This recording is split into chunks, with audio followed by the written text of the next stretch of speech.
성경에서 이렇게 옛날을 기억하는 일에 대해서 강조를 하는데 단순히 기억을 하라는 뜻이 아니고 옛날을 기억해서 이걸 다음 세대한테 전하고 이 신앙을 이어가라는 그런 굉장히 준엄한 명령이다. 이렇게 생각을 하고 있습니다. 그래서 우리 시대에 또 우리가 기억해야 될 일은 무엇인가, 우리 신앙과 관련해서 그런 일들에 대해서 이렇게 생각을 하게 됐는데요. 제가 생각할 때는 우리한테 신앙을 물려주었던 그 신앙의 선배들이 이런 것들을 우리가 잘 기억하고 이것의 의미를 다시 새기고 또 이것을 다음 세대한테 전해주는 것이 우리의 사명, 바로 이 신명기에서 내리는 명령을 이행하는 그런 길이 아닌가 저는 이렇게 생각을 하게 됐고, 그분들이 남겨놓은 행적이라든지 이런 것들이 기록으로도 남아있고 책으로도 남아있지만 기록과 책은 엄청 찾아 들어가서 또 봐야 되는 그런 노력이 필요한데, 남겨놓은 유적은 또 가서 눈으로 보면 더 쉽게 이해가 할 수 있고, 또 유적 특성상 유적의 현장에 가면 유적의 현장이 주는 감동이 있기 때문에 우리가 그 유적을 잘 보존하고 보호하는 일도 기록을 유지하고 책을 유지해서 후세에 전하는 일 못지않게 중요한 일이다. 이렇게 생각이 돼서 그런 유적을 잘 보존하고 다음 세대에 전하는 일 중에서 가장 좋은 일은 그것을 우리나라의 문화재로 만들고 또 더 나아가서는 세계의 문화재로 만드는 그런 일일 것입니다. 그래서 우리는 이제 한국의 선교 유적을 우리나라 우리 정부에서 지정하는 문화재로도 만드는 그런 일을 추진하고 있지만, 더 나아가서 유네스코 세계유산으로 가져가자는 그런 운동을 10년 전부터 이렇게 펼치고 있습니다. 이 이야기를 들으면 어떤 사람들은 그게 무슨, 불교는 우리나라에 온 지가 뭐 1600~700년이 됐으니까 그렇게 오래됐는데 기독교는 뭐 온 지가 이제 100년 남짓한데 그게 되겠어? 이렇게 얘기하는 사람들도 있습니다. 뭐 남아있는 게 뭐 있는데? 이렇게 얘기하는 사람도 있고. 그거는 이제 특히 이제 문화라는 영역은 이제 아는 만큼 보인다라는 표현을 많이 하잖아요. 자기가 모르면 아무것도 없는 거예요. 자기가 못 보고 안 봤으면 아무것도 없는 거예요. 근데 알면 알수록, 깊이 알수록 그 가치를 느끼는 것이 이제 문화 영역이잖아요. 문화재도 이제 문화유산들도 이제 마찬가지죠. 그래서 이거에 대해서 좀 알면 그 가치가 이렇게 참 중요하고 크구나. 더군다나 같은 신앙을 가진 사람들끼리는 이걸 꼭 지켜내야 되겠다. 이런 각오가 이제 다시 서게 되는 것이죠. 그래서 이런 새벽에 여러분들께서 이렇게 이런 내용을 듣는다는 것은 제가 얼마나 잘하느냐에 관계없이 유적 자체가 주는 힘이 있기 때문에 굉장히 의미가 깊다 이렇게 생각을 합니다.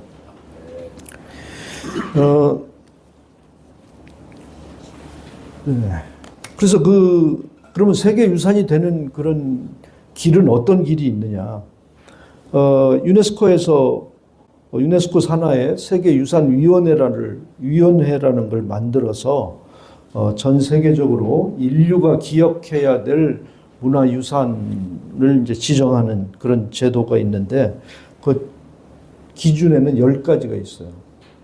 1번부터 10가지를 뭐 다 제가 외울 수도 없고 또 여러분들이 뭐 다 복잡하게 다 들을 필요도 없는 내용인데, 1번부터 6번까지는 문화유산에 관한 겁니다. 그러니까 문화유산에 관한 것이고, 7번부터 10번까지 4가지는 자연유산에 관한 것이고, 문화유산이라는 것은 사람이 살면서 인류가 세상에 태어나서 활동하면서 남겨놓은 그런 유적들, 사람의 활동과 관련된 유적이 이제 문화유적이고, 자연유산은 그야말로 하나님이 처음부터 만들어 놓은, 자연적으로 만들어 놓은 그 유산을 자연유산이라고 하는 거죠. 예를 들어서 우리나라 제주도의 그 한라산이라든지 그 동굴이라든지 뭐 이런 것들은 다 자연적으로 만들어진 거잖아요. 그런데 경복궁이라든지 뭐 이런 거는 사람이 통치를 하면서 사람이 살면서 활동한 그런 문화 유적이란 말이죠. 그래서 1번부터 6번까지. 그러면 1번부터 6번은 그럼 뭐 다 충족시켜야 되냐? 1번도 충족시키고 2번도 충족시키고 6번도 충족시키고 그런 거예요. 그런 건 아니고 6가지 중에서 한 가지만이라도 확실하게 충족시키면 통과를 하는 겁니다. 1번은 뭐냐? 1번은 정말 걸작품일 것.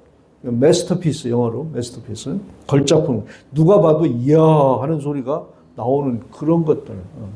예를 들면 뭐 인도의 뭐 타지마할 같은 거 가면 뭐 앞에 감탄사가 나오는 그런 마스터피스는 그냥 되는 거예요. 그것들은. 예. 2번은 뭐냐면 우리 이제 적용시키려고 하는 것이 2번인데 2번은 서로 다른 문화권끼리 문화 교류의 흔적이 뚜렷한 거. 그러면 우리 기독교 문화는 원래 우리 게 아니잖아요.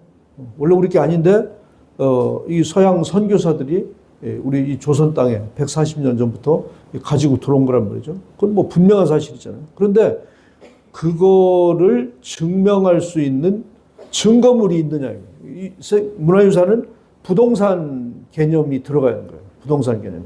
건축물이라든지 땅이라든지 하다못해 허물어지고 난 그 유허지라든지 이런 거라도 있어야 되는 거예요. 그런 뚜렷한 것이 있느냐. 세 번째는 이제 그와 관련돼서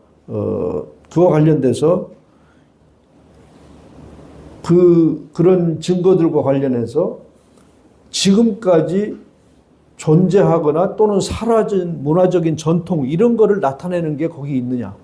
요런 기준. 이 조금 이제 설명하기가 그런데 여하튼 쉽게 설명하면 그렇습니다. 사라진 문화의 전통이나 이런 거를 그 유적 현장이 말해주고 있느냐. 그런 증거들이 있느냐. 요게 이제 세 번째 기준인데 되게 기독교 유산 같은 경우는 요 2번은 똑 떨어지는 거예요.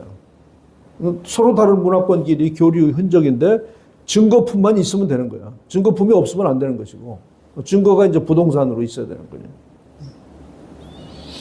그러면 2번 기준 3번은 기준 2번하고 관련돼 가지고 그 활동으로 인해서 우리 전통이 바뀌었다든지 어떤 전통이 사라진 것을 그 유적 현장이 말해주고 있다든지 그런 것들을 얘기해 주는 것이 있느냐. 그런 걸 이제 있다고 이제 해석을 하고 설명을 충분히 해야 되는 거죠. 예를 들면 선교사들이 이 땅에 처음 왔을 때는 우리나라의 남존여비 사상이 뚜렷했어요. 남자하고 여자하고 둘이 아니라 두 그룹이 같이 옆에 앉아서 예배도 못 봤어요, 사실은. 그런 것이 우리는 이제 알고는 있는데 그거를 증명해 줄 수 있는 게 있냐 이거야. 물적으로.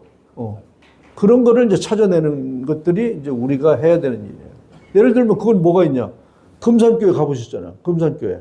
집을 기역자로 져가지고 이쪽은 남자가 앉고 이쪽은 여자가 앉고 남자가 앉는 쪽은 한문으로 막 상장문을 늘어지게 써놓고 여자가 앉는 쪽은 상장문에다가 한글로 이렇게 써놓고 들어가는 입구도 달라요. 목포 양동교회 같은 데도 들어가는 입구에 한자로 대한융이 4년 건축연도를 써놨어요. 남자 들어가는 데는.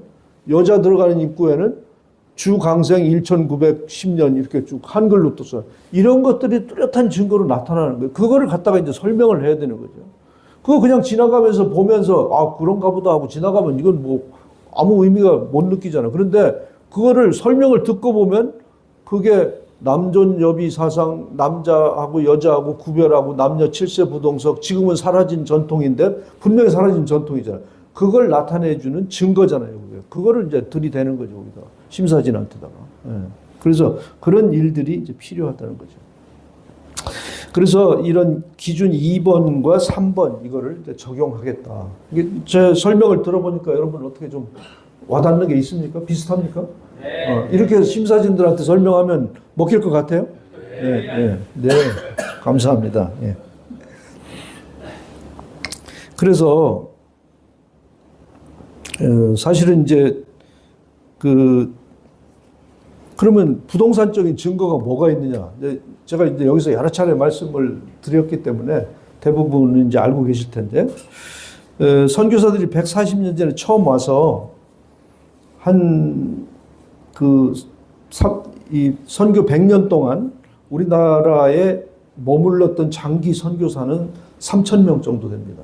3,000명 정도 되는데 뭐 그게 그렇게 많은 숫자냐 이렇게 생각할지 모르지만 100년 동안 근데 이제 미국 선교부에서 발표한 자료에 의하면 한국에는 세계 어느 나라보다 많은 선교사를 보냈다는 기록이 나와요. 미국에서는 사실은 한 200년도 더 됐죠. 해외로 선교사 파송된 지가 전 세계로 파송 선교사를 했었는데 한국에는 세계 어떤 나라 어떤 민족보다도 그 평균적으로 3배의 선교사를 보냈다. 이렇게 발표를 하고 있어요. 미국 선교부에서.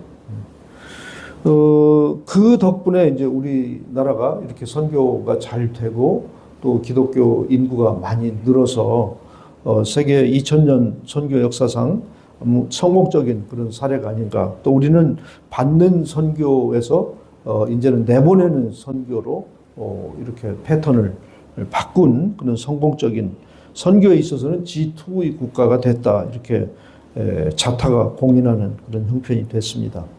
그 선교사들이 와서 3,000명이나 되는 선교사들이 와서 이렇게 각자 흩어져서 막 자기 내 주장에 옳은 대로 이렇게 선교를 했던 것이 아니고 굉장히 조직적으로 했죠. 조직적으로 해서 어떤 도시에 선교를 해야 되겠다고 판단이 들면 그 도시 외곽에다가 땅을 한 5만 평 내외의 땅을 확보를 합니다. 굉장히 큰 땅이죠. 5만 평 정도의 땅을 확보해서 그 땅에다가 남학교, 여학교, 병원, 교회, 선교사들이 살 수 있는 주택 대여섯 채, 그 다음에 순교하시는 분들 모시는 선교사 묘지, 이렇게 6가지 시설을 그 5만 평 땅에다 넣는 거예요. 6가지 시설인데 집, 건물 동수로는 한 대여섯 채 되는 거죠. 선교사 집들이 여러 채가 있어야 되니까. 그 집단 시설 단지죠. 그러니까 집단 시설 단지. 그거를 미션 스테이션이라고 그랬어요. 우리말로 바꾸면 이제 선교 기지다. 그 미션 스테이션을 딱 건설해 놓고 거기를 기준으로 해서 그 지역 일대를, 그 지역이 뭐 조그만 도시만 얘기하는 게 아니라 충청북 청주다 그러면 청주에다 놓고 충청북도 전체를 다니면서 선교를 하는 거예요. 충청남도는 공주에다 선교 기지를 놓고 충청남도 전체를 다니면서 선교 공부를 하게 돼요. 그게 이제 선교 기지예요. 그런 미션 스테이션이 지금부터 100년 전에 전국에 34개 도시에 있었습니다. 저 북쪽부터 시작해서 북쪽 저 끝에 회령부터 시작해서 전라남도 순천 목포까지 34개 도시, 엄청난 도시죠. 사실은 우리나라 한반도를 거의 융단으로 덮었다 이렇게 표현해도 부족함이 없어요. 그러다가 또 우리 민족, 우리 동포들이 사는 만주에도 3개 도시에나 그런 미션 스테이션을 운영을 했었습니다. 그래서 한국을 상대로 선교하는 선교부에서 주로 이제 미국 선교부죠.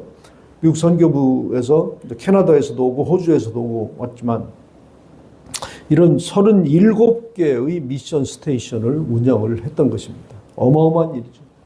이런 얘기를 정말 몰라요, 사람들이. 제가 어떤 노예에 초청받아서 한 2시간 특강을 하면서 이런 얘기를 했더니 장로교 노예 가니까 한 200분 이상 이렇게 모이시더라고요, 목사님들이. 뭐 이런 얘기를 하니까 막 깜짝 놀래요. 한국에 그런 역사가 있었습니까? 와, 진짜 그거 모르시더라고요. 그래서 나는, 아니, 목사님들이 이걸 모르신다는 말씀입니까? 내가 더 놀랐어요, 사실은. 그분들 놀라는 거 보고서. 왜 이걸 몰라? 우리한테 신앙을 물려준 이 히스토리를, 중요한 히스토리를 어찌 모르신다는 말씀입니까? 신학당에서 이런 걸 안 가르친다는 거예요. 그렇죠. 안 가르치면 모르죠. 그리고 또 선교 기지가 있는 도시에 있는 목사님들도 몰라요. 왜? 그런 얘기를 들어본 적이 없으니까. 신임 목사로 오시면 거기 뭐 교회 이거 운영하고 설교하고 준비하기 바쁘지. 언제 둘러볼 여유가 있겠어요. 이제 몇십 년 지나서 이제 물러나실 때 되면 그때쯤 돼서 이제 정신 차리고 뭐가 있나 이렇게 돌아보게 되는 거죠. 그때 되면 힘 빠져서 이제 못 하는 거죠. 그렇습니다. 그래서 이런 37개, 중국이나 북한은 우리가 영역이 지금 아니기 때문에 우리 한반도에 있던 34개 중에서도 북한에 11개 도시가 있었고 남한에 23개 도시가 있었습니다. 그래서 23개 도시에 이제 우리가 조사를 이제 전문가들이 우리 그룹에 있는데 전문가들이 조사를 해보니까 23개 도시 중에도 완벽한 모습을 100년 전 그 모습을 가지고 있는 데는 안타깝게도 한 군데도 없어요. 한 군데도 없고 대부분 다 허물어지고 팔리고 그 당시는 도시 중심부의 외곽이었지만 우리가 이제 경제가 성장하면서 거기가 도시 중심부가 돼버리는 거예요. 그러니까 거기가 땅값이 비싸지고 그러니까 팔고 또 다른 데로 이사 가서 교회를 새로 짓고 이렇게 하면서 많이 없어졌어요. 또 일본은 너무 노후돼서 100년이 지나니까 노후돼서 안전상의 문제가 있다 그러니까 그냥 유적이라는 생각에 별로 신경 안 쓰고 그냥 허물어 버리고 이렇게 돼가지고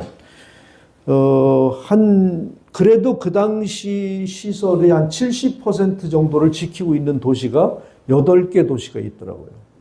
그래서 그 8개 도시가 어디냐면 서울부터 시작하면 서울, 공주, 청주, 전주, 광주, 목포, 순천, 대구 이렇게 8개 도시가 그래도 그 당시 시설을 상당히 지키고 있기 때문에 그 도시들을 대상으로 우리가 유적도 잘 보존하고 유네스코 세계유산에 등재하자 이런 밑도 끝도 없이 시작을 했습니다.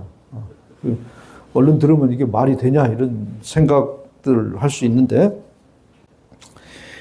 그래서 이게 이제 이건 무슨 내용이냐면 한국의 근대 기독교 선교 기지라는 내용과 또 우리 아시아에 있는 기독교 유적이 세계유산이 된 나라를 이제 비교하는 내용인데 아시아에 있는 기독교 유적이 세계유산이 된 거는 인도와 또 필리핀과 일본 이렇게 세 나라입니다. 그런데 그 기독교는 캐톨릭 유적이에요. 넓은 의미에서 이제 기독교를 얘기하기 때문에 세 나라 다 캐톨릭 유적입니다. 개신교 유적으로는 한 나라도 없죠 지금. 전 세계적으로도 우리가 이 일을 시작했을 때는 개신교 유적이 세계유산이 된 데는 한 군데도 없습니다. 전 세계적으로. 엄청난 얘기죠. 만일에 이게 되는 날이면 전 세계적으로 우리나라 유적이 최초의 유적이 되는데 그때 됐으면 그런데 내가 올해 이렇게 다른 데 가서 발표하려고 조사를 다시 해보니까 2018년에 하나가 됐더라고요. 개신교. 근데 그 개신교는 우리가 통상 아는 개신교가 아니고 모라비안 유적. 혹시 모라비안 들어보셨나요? 네. 모라비안 이 선교 역사에서는 굉장히 중요한 큰 역할을 했던 그 독일에서 시작했던 그 모라비안 파들이 있는데 그 모라비안 유적이 독일과 네덜란드와 덴마크와 아이슬란드와 미국에 있는 유적들을 모아가지고 한 7년 전에 이렇게 등재가 됐더라고요. 근데 이제 그 모라비안 파는 이제 개신교는 개신교인데 그렇게 전 세계적으로 뭐 널리 이렇게 활동하는 그런 장로교나 감리교나 침례교나 이런 개신교는 아니죠. 그래서 여전히 우리가 이 일을 추진을 하게 되는 때는 전 세계적으로도 희귀한 그런 케이스가 될 것이고 된다면 상당히 개신교에도 많은 영향력을 미칠 수 있을 것이다 이런 생각을 가지고 추진을 하고 있습니다.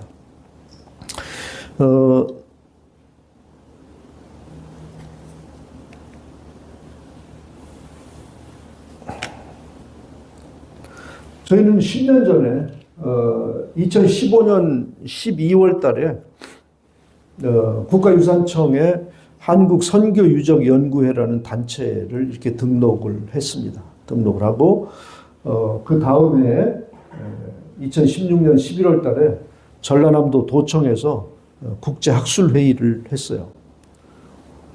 전라남도 선교유적의 가치 재발견이라는 그런 제목으로 어떻게 하자마자 이렇게 했냐면 2015년에 이제 이런 활동을 해야 되겠다고 결심을 하고 사실은 이제 제가 상당히 제 진로에 어려움이 좀 많이 있어가지고 고생을 많이 하던 때인데, 아시는 분은 아시겠지만 제가 교육감 선거에 나왔다가 이제 실패하면서, 아쉽게 실패하면서 상당히 제 개인적으로나 이런 기도 제목이 많이 있었습니다. 그래서 그때는 그 기도를 좀 많이 할 때인데, 하나님한테 기도를 했더니 앞으로 어떤 일을 하면 좋겠습니까? 그래 물었어요. 한참 물어도 아무리 물어도 대답이 없으셔. 근데 한 번은 새벽에 이렇게 기도를 하는데, 네가 잘하는 걸 했으면 좋겠다 하는 그런 음성은 아니고 그런 생각이 이렇게 들었어요. 그래서 이건 하나님께서 주시는 그런 응답인가 보다 이렇게 생각을 하고, 제가 잘하는 게 뭐가 있습니까? 그랬더니 그래도 여전히 또 대답이 없으셔요. 그래서 제가 곰곰이 이제 묵상을 했더니, 제가 사람들을 만날 때 많이 이야기하는 것 중에 하나가 백제 유적을 가지고 유네스코 세계유산을 만들었던 그 히스토리를 많이 얘기를 하더라고요. 사실은 제가 한 15년 교수 시절에 한 15년 백제 유적을 가지고 운동을 해서 유네스코 세계유산 만드는 일을 했거든요. 주도적으로 했거든요.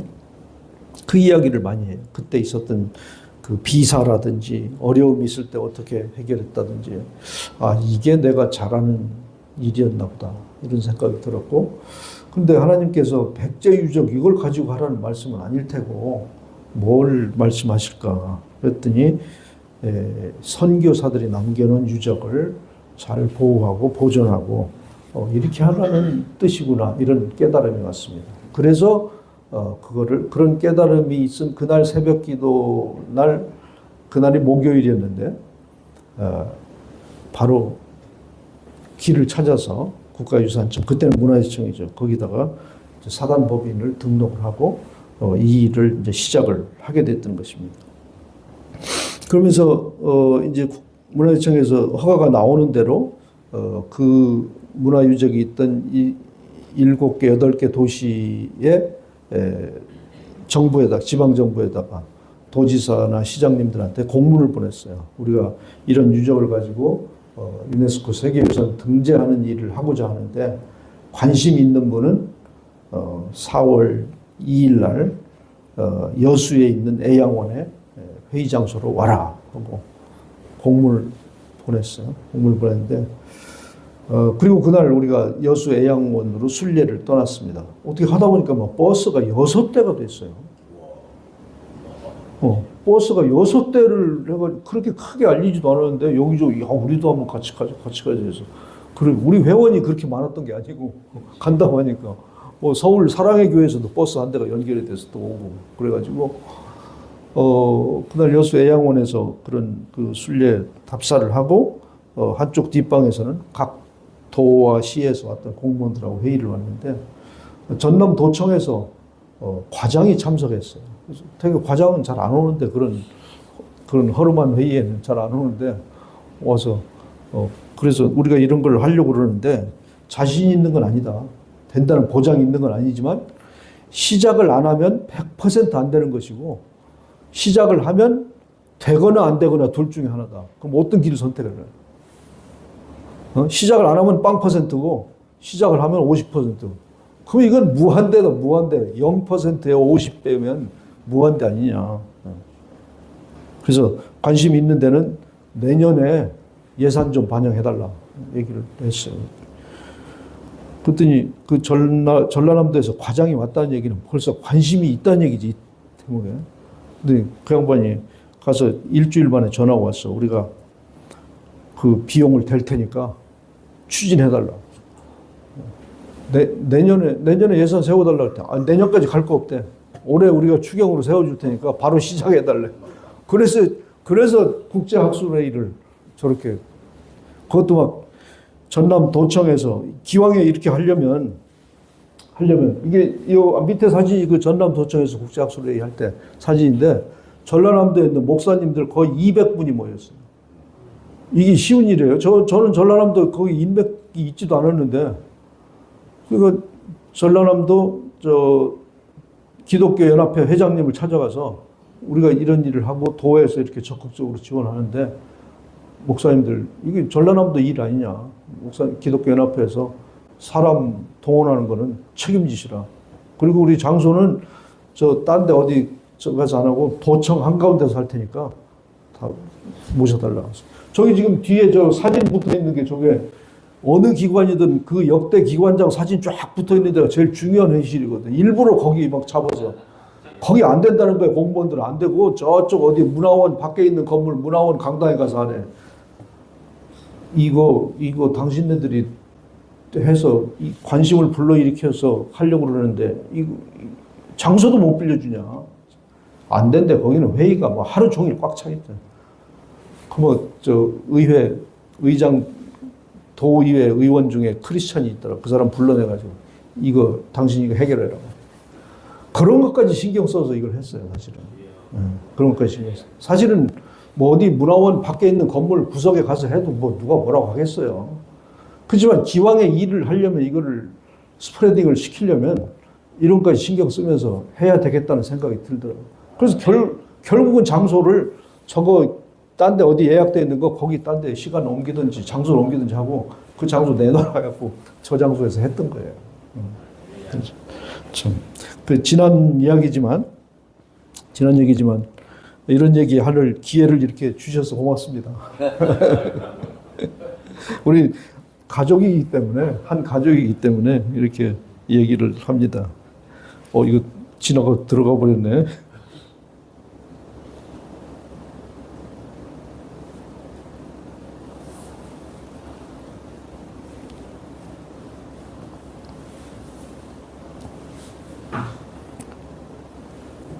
딴 얘기를 오래 했더니만.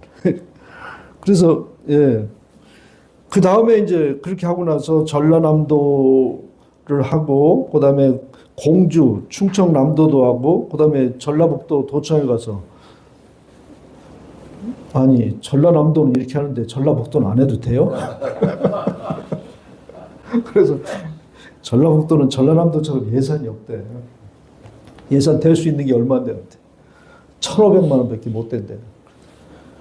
그래도 줘라. 그거 갖고는 안 되지만, 그거 가지고 나면, 우리 전라남도 전주에 있는 사업하는 사람들 크리스찬 중에서 동원해가지고 3배 불려가지고 할 테니까 내놔라. 그래서 전라북도에 가서도 전라북도 도청 회의실에서 그런 세미나를 했고, 그렇게 해서 이제 쭉 이어왔어요. 대구에서도 하고, 청주에서도 하고, 그러면서 이런 이제 책도 발간하고 논문집도 발간하고. 그래서 이 논문집은 이제 각 신학대학교에 있는 역사 신학들 또 한국의 선교 역사에 대해서 정통한 그 교수들을 모셔가지고 전문적으로 어디다 내놔도 사실 손색 없는 그런 이제 책을 이제 발간을 하게 된 거죠. 그렇게.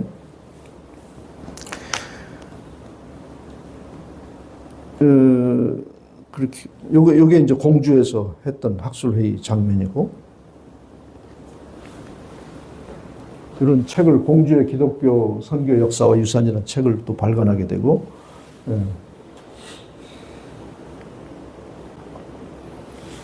또 그런 과정에서 이제 감동적인 그 선교사 이야기를 제가 또 두란노에서 책을 펴냈습니다. 기도가 된 편지라는 책으로. 또 이분들의 그 공적을 이렇게 보다 보니까 공주 선교 유적지를 이렇게 건립했던 34년 동안 건립하고 충남 최초의 근대 학교인 공주 영명중고등학교를 그 건립해서 운영했던 34년이나 운영했던 윌리엄스 선교사님은 우리의 독립운동하고도 관련이 있으신 분이고 또 우리 정부 수립하고도 관련이 있으신 분이고, 그리고 그 과정에서 우리 보훈부에 추천을 해서 건국 포장을 이렇게 받게 했습니다. 건국 포장을 받게 했고, 사실 그 훈장 중에서도 이 보훈부의 훈장은 좀 성격이 다릅니다. 이 보훈부의 훈장을 받게 되면 연금이 따라 붙기 때문에 심사가 굉장히 까다로워요. 하나하나. 딴 부서에서 하는 것보다 몇 배 더 까다로운데, 여튼 이 독립운동과 관련됐던 그런 분이시기 때문에 그렇게 훈장을 이렇게 받게 해드렸다는 말씀 드리고, 우리 홍종광 사무총장님이 시간 내로 끝내라고 그냥 몇 번 얘기를 하셔갖고 빨리빨리 가도록 하겠습니다. 그래서 그렇게 해서 했더니 이제 그런 이력들이 쌓여가지고 2021년에 우리 정부에서 국가유산청에서 다음번에 유네스코에 추천하려면 그 잠정 목록이라는 풀에 들어가 있어야 돼요. 그 잠정 목록 풀에 들어가 있는 유적 중에 1년에 하나씩밖에 신청을 못 해요. 유네스코도. 어떤 나라든지. 미국도 그렇고 아프리카 조그만 나라도 그렇고. 유네스코 룰이에요. 근데 잠정 목록에 못 들어가면 아예 뭐 신청조차 안 되고. 그래서 우리는 일단 잠정 목록에 들어가는 게 목표예요. 근데 잠정 목록에 다음번에 뭐 들어갈 건가를 조사를 시켰어, 우리 정부에서 조사를 시켰는데 거기에 전국에 있는 60건을 대상으로 기독교 유적뿐만 아니라 모든 문화유적을 대상으로 60건을 대상으로 조사했는데 8건을 우선 추천을 했어요. 다음번에 잠정 목록에 이런 걸 넣었으면 좋겠다. 전문가들이. 거기에 4번째로 근대 기독교 선교 기지 이게 들어간 거예요. 예. 예, 박수 한번 크게 쳐주세요. 그래서 저거는 잠정 목록에 들어갔다는 얘기가 아니라 다음번에 이제 신청하면 가능성이 높다는 얘기죠. 그래서 저 심사진들한테다가 우리가 그동안에 했던 거 그냥 다 보냈어요. 논문이고 책이고 뭐 우리가 이런 활동했다는 거. 그러니까 이게 준비가 상당히 됐다는 걸 알잖아요. 그러니까 저기 추천이 됐고 저기에 들어갔기 때문에 그 다음 해부터 기초 학술 조사를 해라 그 예산이 국가유산청에서 주어지기 시작했어요. 그러니까 이게 단계별로 다음번에 되면 이게 되겠지 내가 알고 하는 것도 아니었어요. 한 발 한 발 진짜 인도를 받았어요. 인도하심을 받았어요. 그러니까 공주 그다음에 광주, 전주 이렇게 7개 도시에 이제 선교 기지가 있는데 기초학술조사비가 이제 우리나라 예산 시스템상 중앙에서 50%가 서면 도하고 시에서 각각 25%씩 세워서 100%를 채우는 거예요. 그러니까 중앙에서 딱 서니까 도나 시 8개 도시를 내가 설명하러 안 다녀도 자동적으로 이게 이제 서게 되는 거예요. 그래서 7개 도시를 다 그 예산이 서가지고 3년 동안 올해까지 7개 도시 조사를 다 마쳤습니다. 네, 조사 마치고 내년에는 이제 그 잠정 목록 신청 절차를 이제 밟으려고 그러는데요. 그 다음에는 이제 이게 그 공무원들만 움직인다고 되는 일도 아니고 전문가들만 움직인다고 되는 일도 아니고 이거는 이제 교계하고 또 관련이 돼 있기 때문에 교계의 동의가 어느 정도는 필요하고 또 소유 기관들이 또 다 달라요. 예를 들어서 뭐 백제 무령왕릉이나 이런 것처럼 정부가 딱 소유를 하고 있으면 정부가 결정하면 그냥 진행하는 건데 여기는 소유주가 다르기 때문에 소유주가 민간이라서 아무리 좋아도 나 그런 거 골치 아파. 그거 하면 뭐 사람들도 많이 왔었고 뭐 다 부서질 거고 뭐 집 짓는데도 또 허가도 받아야 되고 골치 아파서 안 해. 그럼 못 하는 거예요. 그러니까 이 교계의 동의를 얻는 일, 또 소유주의 동의를 얻는 일, 이런 절차가 또 필요해요. 그래서 그분들하고 또 연결해서. 그래서 지금 한국 개신교회를 대표해서 우리 정부와 교섭 창구 역할을 하는 데가 한국교회총연합이더라고요. 그래서 한교총하고 저희 한국선교유적연구회하고 MOU를 맺었습니다. 사실은 우리가 찾아가서 MOU 좀 제발 좀 맺어주십시오 했던 건 아니에요. 한교총 사무총장이 어느 날 연락이 왔어요. 거기서도 이런 일을 좀 하고 싶다. 이게 이제 소문이 나니까 이런 일을 하고 싶은데 알아보니까 한국선교유적연구회가 벌써 한 7, 8년 이거 해갖고 저만큼 가 있더라고 그러더라고요. 그러니까 여기다 대고 저기다가 또 하게 되면 이거 뭐 또 이중으로 되고 그러니까 그러지 말고 협력해서 같이 합시다. 우리는 바라는 바죠. 그래서 얼른 뭐 찾아가서 MOU 맺었어요. 그래서 이제 한교총하고도 MOU 맺고 또 옆에 이제 각 도시에 있는 그 소유 기관들하고도 이렇게 MOU를 맺고 이런 일을 하러 다니니까 이게 가서 어느 날 전화해서 MOU 맺읍시다 하고 맺어지느냐고 이게. 내가 누군지도 모르는데 다른 도시에서 활동하던 사람이고. 그러니까 연결이 잘 안 되면 뭐 3쿠션, 4쿠션 넣어가지고 뭐 아는 사람 동원하고 한 번 맺으려면 10번도 더 만나야 돼요. 이런 일들로 이제 좀 바빠서 여기 못 나와도 좀 양해를 좀 해주십시오.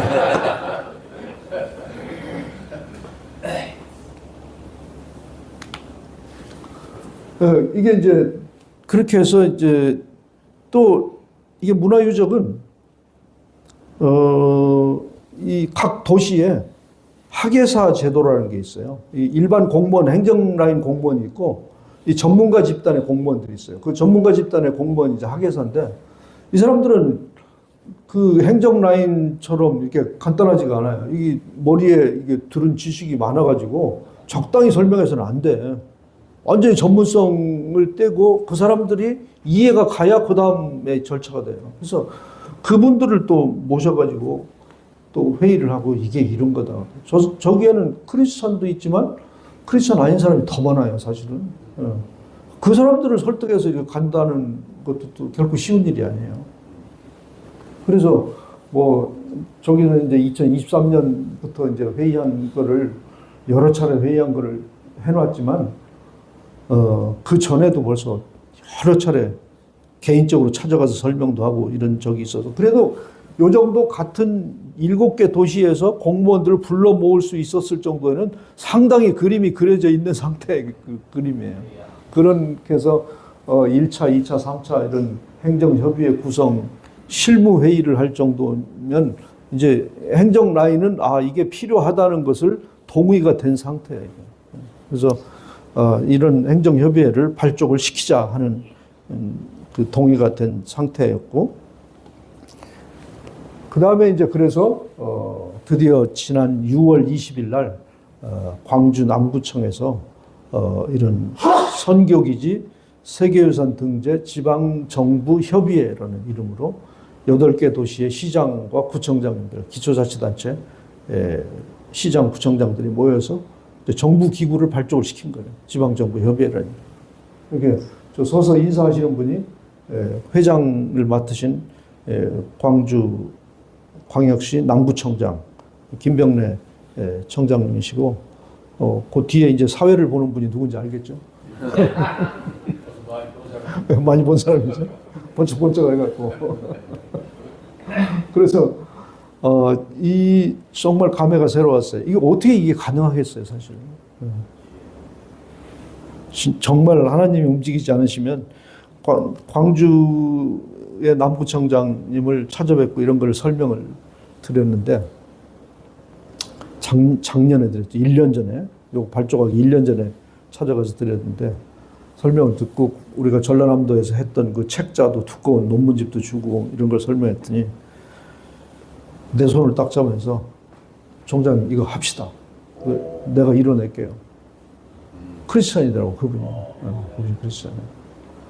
그러면서 요즘은 이제 여러 군데 이제 회의하는데 같이 오면 내가 이걸 위해서 한 번 구청장을 더 해야 되겠다는 거예요. 내가 이 사명을 이루기 위해서 한 번 더 해야 돼. 맞습니다. 이런 거를 이런 각오가 있는 사람이 이거 맡아야 돼요. 그래서 여러분 함께 기도해 주십시오. 여기 광주 남구청장님, 저 사회 보시는 분은 이제 대구의 중구청장님, 그 오른쪽에는 공주시장님, 이렇게 8개 도시의 이제 시장, 구청장들이 이렇게 모여서 지방정부 협의회를 마련했고, 이 지방정부 협의회가 만들어지니까 이게 법적 기구인 거예요. 이게 이제 행정안전부로도 이런 조직이 구성됐습니다고 공문이 가고, 국가유산청으로도 이런 조직이 만들어졌습니다. 협조를 바랍니다고 국가유산청으로도 공문이 가고 이제 정식적인 정부 조직으로 이게 출범이 돼서 1년에 2차례씩 회의를 하게 돼 있어요. 1년에 2차례씩 회의를 하면 뭔가는 얘기를 해야 될 거 아니에요, 거기에. 아무것도 얘기 안 하고 모여 앉아서 밥만 먹을 수는 없잖아. 그럼 이제 뭔가를 만들어내야 되는 거지. 그 만드는 일을 이제 우리 한국선교유적연구회가 맡았어요.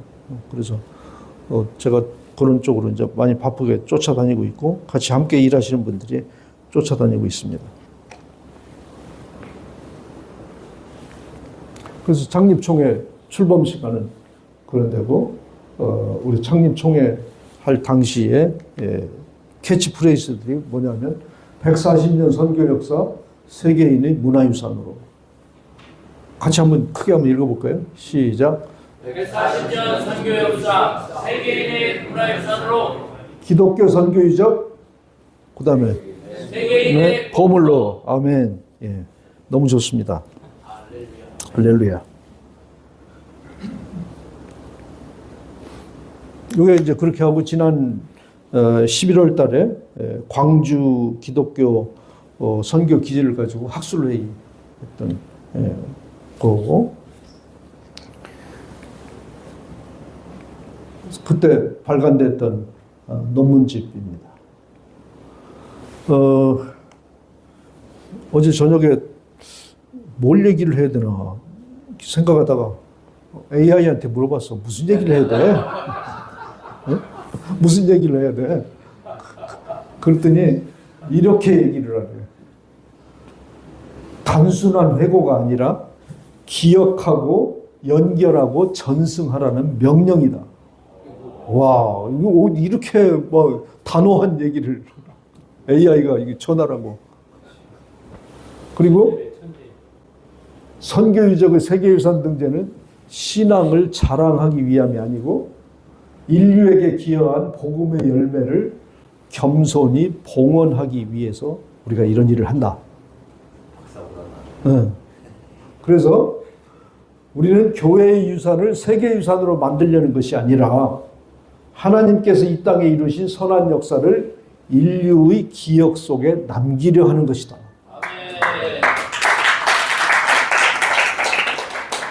이게 제가 이런 말을 했다고 해야 되는데 이게 AI 얘기를 해서 박수 소리가 좀 작.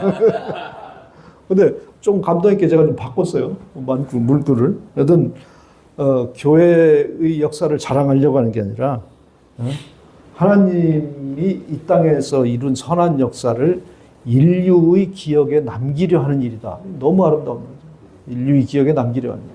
그래서 우리가 이런 일을 한다. 이런 얘기를 듣고 동참을 안 하는 사람이 있다. 그거는 굉장히 강심장들인 거예요.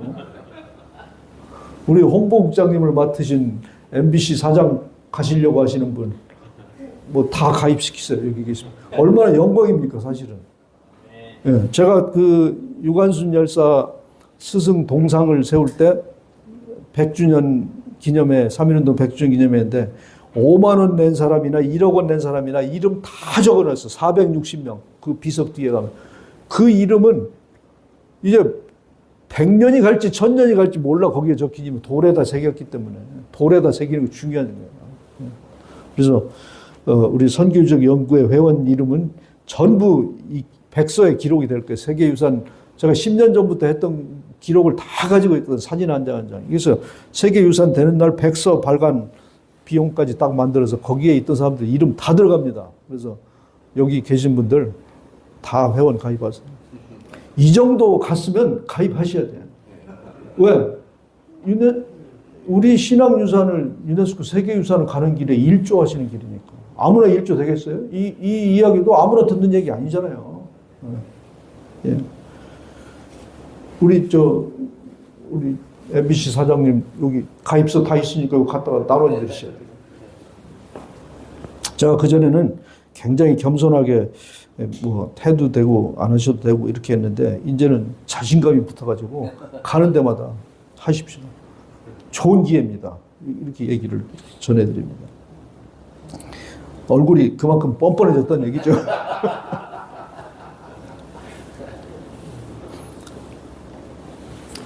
그래서 저는 그 가보가 이겁니다.